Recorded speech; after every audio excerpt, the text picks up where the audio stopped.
బీఆర్ఎస్‌లో ఇన్ఛార్జ్‌లను ఎప్పుడు మారుస్తారో తెలియదు కానీ, నియోజకవర్గ ఇన్ఛార్జ్‌లను మార్చే ప్రక్రియ కాంగ్రెస్‌లో ఆరుమూరు నుంచే మొదలు కానుంది. ఓడిన ఎమ్మెల్యే అభ్యర్థులను ఇన్ఛార్జ్‌లుగా నియమించింది కాంగ్రెస్ అధిష్టానం. ఎమ్మెల్యే ఏ పార్టీ నుంచి గెలిచినా అక్కడ అంతా అధికార పార్టీ లీడర్‌దే హవా. ఆరుమూరులో కూడా అంతే.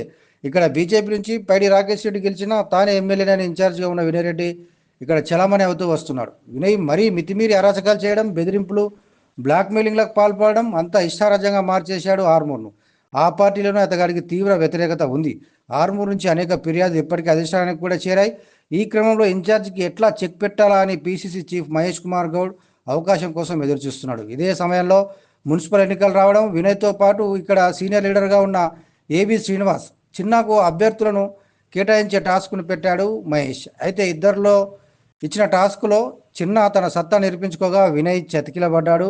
దీనికి తోడు ఆ పార్టీ అగ్రనేత రాహుల్ సైతం ఇటీవల ఓ కామెంట్ చేశాడు. ఘోరంగా ఓటమి పాలైన కాంగ్రెస్ అభ్యర్థులను ఇన్ఛార్జీలుగా ఉంచొద్దనే నిర్ణయం వెలిబుచ్చాడు. దీంతో వినయ్ చెక్ పెట్టేందుకు మార్గం సుగమమైంది. ఇన్ఛార్జిగా చిన్నకు అవకాశం ఇవ్వడం ద్వారా పార్టీలో ఉన్న అలకలు, అసంతృప్తులకు స్వస్తి పలికి పార్టీ బలోపేతం చేయొచ్చనే అభిప్రాయంతో మహేష్ ఉన్నట్టుగా తెలుస్తోంది.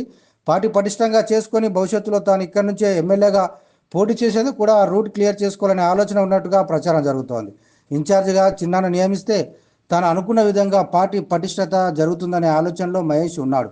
చిన్నాకు ప్రభుత్వ సలహాదారు, మాజీ మంత్రి సుదర్శన్ రెడ్డి అండదండలు కూడా పుష్కలంగా ఉన్నాయి. దీంతో త్వరలోనే ఇక్కడ ఇన్ఛార్జిని మార్చే ప్రక్రియకు నాంది పడనుందనే ప్రచారం ఆర్మూర్లో జోరందుకుంది.